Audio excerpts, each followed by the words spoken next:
Loneliness. നിങ്ങളുടെ കൂടെ ചിലപ്പോൾ ഈ ലോകം മുഴുവൻ നിങ്ങൾക്കെതിരെ നിന്നേക്കാം.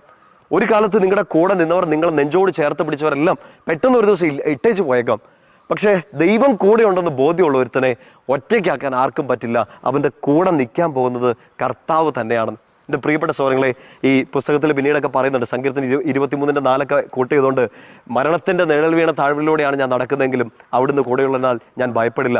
പാപ്പ ഇങ്ങനെ പറയാണ്, മരണത്തിൻ്റെ സമയത്ത് വരെ നിന്റെ കൂടെ നിൽക്കാൻ ഒരാളുള്ളപ്പോൾ ഈ ഭൂമിയിൽ ഒറ്റപ്പെട്ടു പോയാൽ, ഈ ഭൂമിയിൽ ആരും കൂടെ ഇല്ല എന്ന് പറഞ്ഞ് നിനക്ക് കരയാൻ നിനക്ക് എന്താ അവകാശം? With God you are never alone. Isho തന്നെ നമ്മളോട് പറയുന്നില്ലേ, യോഹന്നാന്റെ സുവിശേഷം 14-ാമത്തെ അധ്യായം 8-ാമത്തെ വാക്യത്തിൽ, ഞാൻ നിങ്ങളെ അനാഥരായിട്ട് വിടുകയില്ല.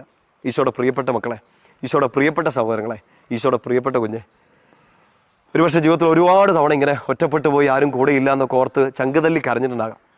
ഈശോ നിൻ്റെ ജീവിതത്തിലേക്ക് സ്വീകരിക്കും. കണ്ടുമുട്ടണം. വിശുദ്ധ ഗ്രന്ഥ വായനയിൽ, വിശുദ്ധ കുർബാനയിൽ, ആരാധനയിൽ